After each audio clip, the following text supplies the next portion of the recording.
makin kesini kok kayaknya yaitu musikal kognitif para musisi ini makin dangkal gitu loh. Karena gitu ya sistemnya sekarang ini gitu. Sebenarnya masih halal karena belum ada peraturannya gitu kan. Cuman kalau menurut Leonardo Ricci ya apa ya maksudnya itu ya semacam maling gitu loh. Jadi gini loh, kalau lihat industri apa musik era sekarang, era now itu sama semua gitu loh, sejenis gitu. Begitu juga nada-nada yang diciptain Suno itu sebenarnya nada-nada masih newbie. Lu jangan maling gitu.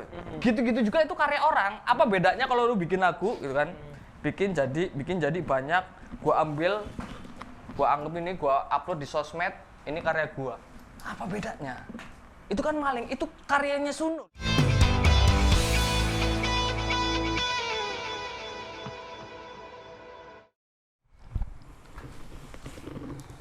Salah. Hai bro, salam kacau hari ini ketemu lagi bareng saya Haris Loka yang mukanya nggak seberapa tapi sangat powerful dan sangat karismatik dan Ntar dulu coba di iniin apa? Komen dulu coba bener nggak sangat powerful dan sangat karismatik. oh iya, ulang ya.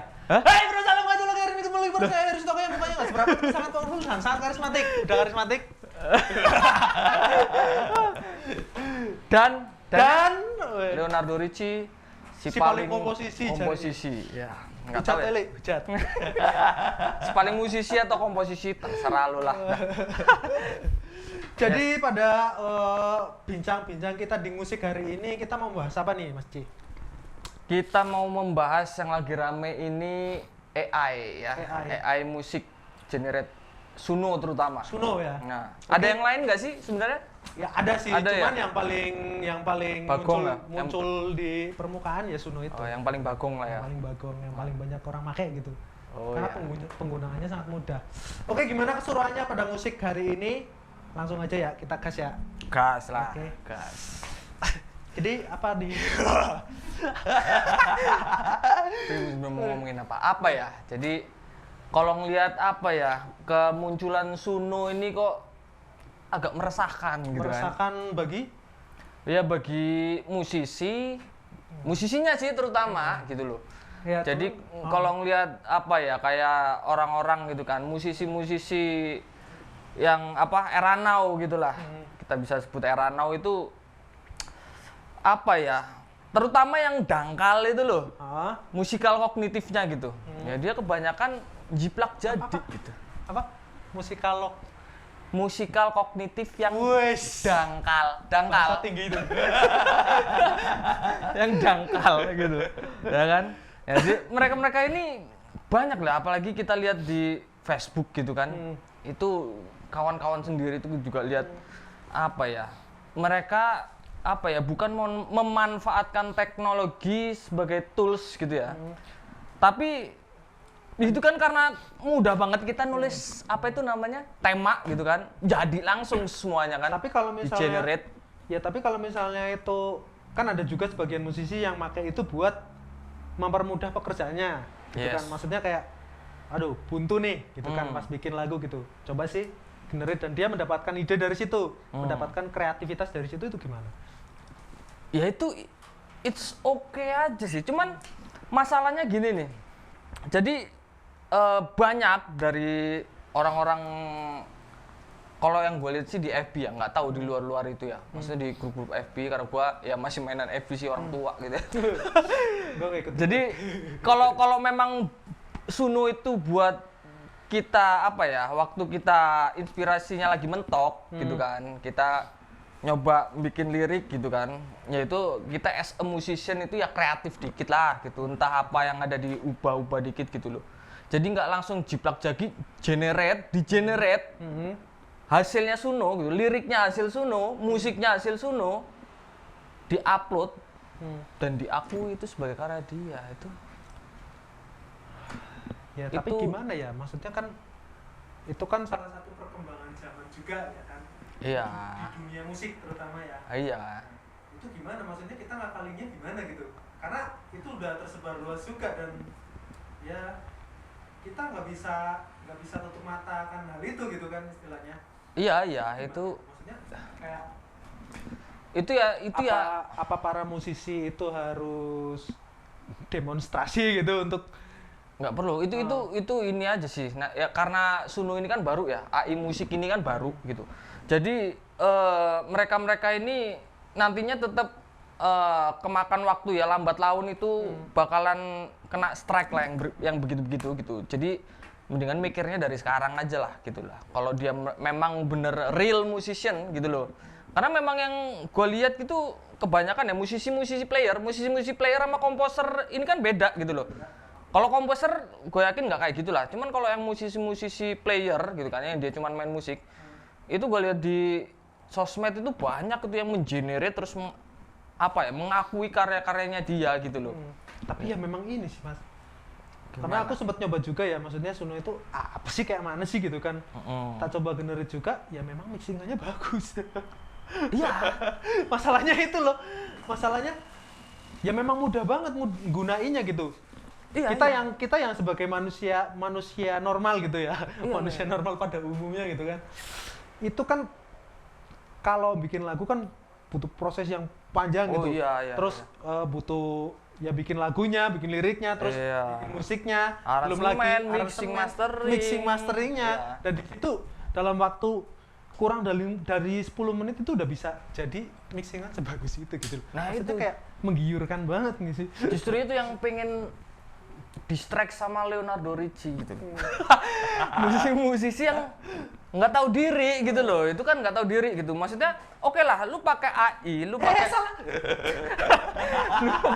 lu pakai Suno gitu kan. Pakailah, cuman ini loh maksudnya lu jangan maling gitu. Gitu-gitu juga itu karya orang. Apa bedanya kalau lu bikin lagu gitu kan?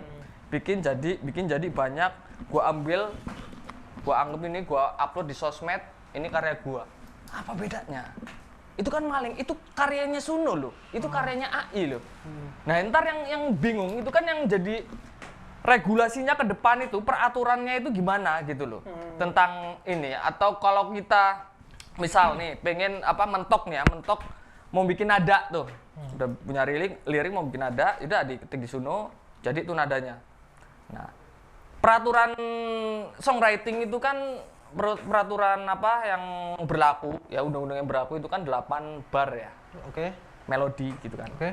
Nah, itu nanti gimana ceritanya gitu. Tapi masalahnya gini Mas. Masalahnya gini. Yang kita generate di Suno, aku kan ngikutin grup-grup Facebook juga sih. Maksudnya kayak grup-grup sound on, grup-grup ini yang di generate Suno itu nggak terklaim ketika kan sekarang kan udah nggak kayak zaman dulu sih, maksudnya agregator kita bisa daftar online gitu kan. Agregator bisa daftar online, terus di situ juga ada publishing juga kan, dari situ juga. Nah, itu nggak terdisklaim. Nah, itu yang masalahnya itu gimana cara ngatasin itu gitu. Ya, masalahnya nanti kita tetap kan di agregator itu kan juga kan kita masukin nama kita sebagai songwriter gitu kan. Masukin siapa arrangernya gitu kan.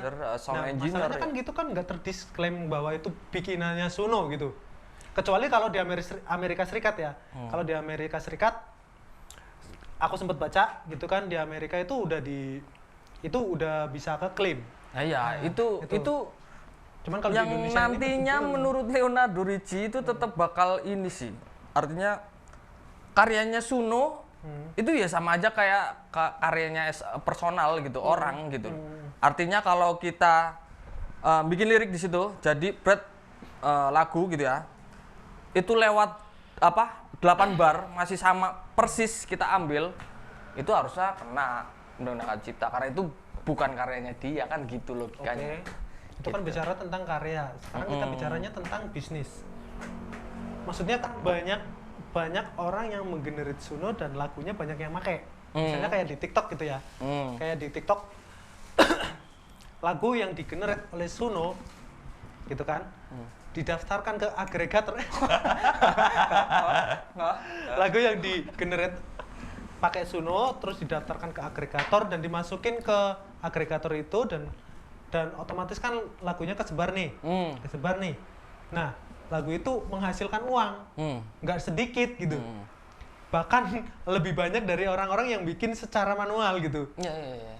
Itu kan bisnis ya. Itu kan termasuk bisnis sih, maksudnya istilahnya itu bisa menghasilkan uang gitu. Nah kan banyak orang tergiur ke situ juga. Iya. Maksudnya kan dari sisi itu kan, dari sisi bisnis kan membantu banyak orang juga nih. Membantu untuk mencari uang gitu kan. Mencari uang dengan cara yang dengan cara apapun gitu kan. Iya. Halal haram hantam gitu kan. Sebenarnya masih halal karena belum ada peraturannya gitu kan. Cuman kalau menurut Leonardo Ricci ya apa ya, maksudnya itu ya sama aja maling gitu loh. Kalau artinya kita totali nggak ngolah dari apa ya, itu memang karyanya Suno gitu loh. Maksudnya itu karya Suno yang ya itu identik dengan Suno gitu. Apa ya? Jadi gini loh, kalau lihat industri apa musik era sekarang, era now itu sama semua gitu loh, sejenis gitu. Begitu juga nada-nada yang diciptain Suno itu sebenarnya nada-nada masih newbie kalau untuk sekarang ya. Levelnya maksudnya apa ya? Ada banyak kemiripan gitu. Artinya kalau nanti terlalu banyak orang yang terinspirasi dari karyanya Suno ngumpul di satu situ semua, nanti industri musik ini mengalami kejenuhan pasti.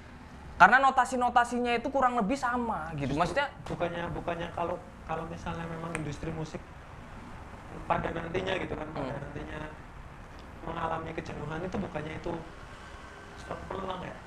peluang gimana? Buat musisi-musisi yang memang punya karya yang bagus gitu. Diharapkan kan begitu. Harusnya kan gitu. Udah lalu karena menurut Leonardo Ricci sih ya, maksudnya makin kesini kok kayaknya yaitu musikal kognitif para musisi ini makin dangkal gitu loh. Karena gitu ya sistemnya sekarang ini gitu. Kalau zaman dulu kan kita apa ya, bikin itu mau masuk dunia rekaman itu kan susah banget. Kita harus full effort gitu kan. Memang harus, kalau zaman dulu kan kalau nggak musisi-musisi yang jenius gitu kan, atau musisi-musisi yang cukup pengalaman dari kecil ini udah bagus gitu, itu nggak bisa gitu. Kalau sekarang kan lu baru belajar gitar gitu kan, muncul gitu kan, pakai alat seadanya, lu bisa langsung terkenal gitu. Lu bisa, padahal itu ya karya-karya yang sampah sih biasanya menurut Leonardo itu sampah, itu ya kayak gitu apa ya, karya-karya musisi kemarin sore lah gitu. Karena ininya juga ya, pasarnya juga kebanyakan ya Gen Z ke bawah umurnya gitu kan. Dunia sosmed itu dipenuhi dengan Gen Z ke bawah yang menurut Leonardo itu juga ininya belum punya cukup selera yang mateng gitu loh. Jadi dia karya yang rendah dikonsumsi oleh orang yang sense of musikalnya rendah. Jadi musisi-musisi yang punya kapasitas bagus susah buat nembus ke situ gitu. Susah buat itu. Kalau bicara soal solusi ya, maksudnya solusi untuk itu apa gitu? Kalau menurut Leonardo Ricci, solusinya ya apa ya? Ya belum ngerti juga ini ke depan gimana gitu. Cuman kan memang Leonardo Ricci menyuarakan dari kemarin-kemarin yang udah rame di TikTok gitu, kayak lagu-lagu sampah segala macem, dan itu kan jelas tuh yang viral-viral itu based on kaidah musik yang berlaku di situ gitu. Jadi jelas itu di situnya. Ya sejauh ini kalau Leonardo Ricci ya cuman mengungkap tabir. Mengungkap tabir kepalsuan. Mengungkap tabir di industri musik gitu kan, yang orang-orang ini suka gitu kan. Padahal itu lagunya nggak ada gizinya gitu, tapi lagunya booming banget gitu. Itu harus ditelanjangi bro sama Leonardo Ricci supaya orang-orang tahu aja gitu. Perkara nanti gua dihujat, gua diapain, serah gitu. Terima aja. Ya sebenarnya udah dari dulu sih, maksudnya kayak AI ini kan perkembangannya emang gila sih sekarang. Kalau kayak tahun 50-an itu kan ada namanya ahli matematika Alan Turing kalau nggak salah.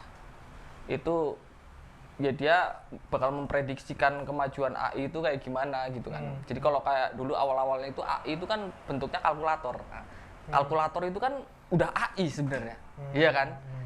Mengkalkulit gitu. Jadi ya tinggal nanti gimana musisi ini bisa lebih berasa ininya aja lah. Kalau bikin karya lebih rasanya itu lebih dapet. Jadi AI ini digunakan sebagai tools saja untuk berkarya gitu. Karena AI ini nggak punya tujuan loh. AI ini nggak punya tujuan. Dia cuma tools saja, sama kayak kalkulator gitu kan. Jadi nanti yang bakal mendisrupsi gitu kan era musik zaman sekarang itu ya bukan AI-nya itu sendiri gitu, tapi orang-orang atau musisi yang bisa memanfaatkan AI sebagai toolsnya mereka gitu ya, itu nanti yang bakal maju sih gitu, bukan AI itu sendiri, karena AI nggak punya tujuan dah, manusianya itu sendiri yang punya tujuan menurut Leonardo Ricci. Ya, gitu. tapi ya tetap Nah, nggak bisa ngegantiin sih kalau misalnya ya walaupun mau sebagus apapun, cuman rasanya ya tetap kan kita kan sebagai musisi kan harus punya rasa. cuman iya punya itu taste, kita kan nggak tahu ya perkembangan AI ke depan ya. Nah, itu AI itu apa ya, bakal di ini lagi, dia bakal upgrade lagi pasti nantinya pasti. gitu. Apakah kayak ChatGPT zaman sekarang kan yang ChatGPT berapa itu Dol 4,5 ChatGPT 3,5 apa 4,5 4 gitu. Dia kan udah mulai interaksinya sama manusia itu udah mulai ada rasa-rasanya gitu. Aduh. Ada emosinya, bener kayak gitu. Kurang lebih itu kayak gitu sih. Waduh, gawat juga ya. Gitu. Iya, makanya nggak tahu yang tak lihat musisi di FB itu terlalu bangga itu. Apa? Nanti kalau misalnya memamerkan memang itu hasilnya menguasai dari bagaimana? mencuri. Gimana? Kalau misalnya justru malah menguasai si Sunonya malah menguasai manusianya dan nggak ada pekerjaan untuk musisi. Maksudnya kayak kayak misalnya nanti kedepannya bakal ada upgrade ketika kita bikin musik gitu ya. Ketika kita bikin musiknya aja gitu di Sunonya misalnya. Kita bikin musik terus kan kita bikin lagu gitu kan, udah jadi terus kita generate musiknya di Suno. Nah, kita satuin gitu kan sama vokal kita gitu kan. Itu kan memudahkan banget. Iya, itu kan secara nggak langsung membunuh pekerjaan arranger nih. Iya kan? Nah, itu nggak tahu nantinya ke depannya ya. Ke depannya itu bakal gimana, titik mentoknya itu bakal gimana. Ya nggak ada mentoknya sih ya kayaknya. Maksudnya perkembangan teknologi ini nggak ada mentoknya. Tapi pasti ada tahap stucknya nanti. Nah, di situ pasti nanti ada penemuan baru ketika orang-orang udah jenuh gitu. Nanti itu pasti kalau Suno itu bisa dipakai buat tools buat semua musisi yang akhirnya arranger nggak dapat kerjaan. Nanti apa ya, gimana ya? Itu pasti nanti rata-rata kayak sama aja karakternya gitu loh. Karena itu orang itu ngambil dari satu sumber gitu. Beda sama orang-orang yang apa ya? Ya kalau arranger ini kan beda karakter gitu loh. Dan semuanya nanti bakalan sama di situ. Masuk dalam satu titik yang sama di situ. Misalnya titik jenuh. Lagu dangdut begini. Nanti lagu itu rock pasti begini. Kalau kalkulatif itu pasti ini loh, maksudnya tepat gitu. Iya, itu pasti nanti ada persamaan apa gitu ininya. Ada persamaan ininya. Kayak misalnya lu bikin lagu gimana? Ada kalkulasinya nggak? Apa langsung ini aja, langsung aja. Sesuai rasa sih kalau aku sih. Aja. Kadang-kadang ya tergantung sih. Tapi formulanya tetap ada kan? Formulanya tetap ada gitu. Tetap ada. Sama ibaratnya gini lah, kalau Suno itu kan kalkulatif banget ya. Suno itu kalkulatif banget gitu. Sama aja kayak progresi lah gitu. Progresi itu kan kalkulatif banget. C, A minor, D minor ke G. Lu bikin lagu C, A minor, D minor ke G, nanti sampai berapa juta orang bikin lagu itu ada mengalami titik jenuh itu sama. Karena itu satu formula gitu, nah itu maksudku. Nah itu mungkin yang saat ini belum bisa yang nggak tahu nanti ke depannya gimana. Saat ini belum bisa dilakukan karena tapi bisa kita lakukan. C A minor, D minor ke F. C A minor, D minor ke Besa. Ya, karena ya itu kalkulatif itu. Jadi kalau sesuatu yang kalkulatif itu nanti apa ya? Ya pasti nanti ada regulasi baru lah gitu. Nggak tahu nanti kelanjutannya gimana. Kalau ada regulasi ya kita bahas lagi. Gitu. Kalau menurut kalian gimana perkembangan Suno AI di Indonesia? Coba kalau ada pendapat atau saran atau apapun gitu, coba komen di bawah. Oke, karena durasinya udah panjang ya, kita lanjut di musik berikutnya. Oke. Ini perlu kata penutup nggak ini? Apa ini kira-kira? Penutupnya? Perlu nggak ya? Jadi mikir dulu. Udah ya. Silakan. Penutupnya, penutup ya. Jadi musisi ya yang bakal survive ya di era now itu musisi yang bisa memanfaatkan AI sebagai tools and humanity apa ya? Bentar, lihat dulu. Oke. Jadi quotes kita hari ini adalah musisi yang bakal sustainable di era musik sekarang dan ke depan adalah musisi yang bisa menggunakan dan memanfaatkan AI sebagai tools and helper humanity, ya, bukan sebagai tempat untuk mencuri atau membajak. Ya. So, apa ya? Lupa lagi. So, stop kedangkalan dalam bernada. Hidup revolusi musik Indonesia. Salam kajol.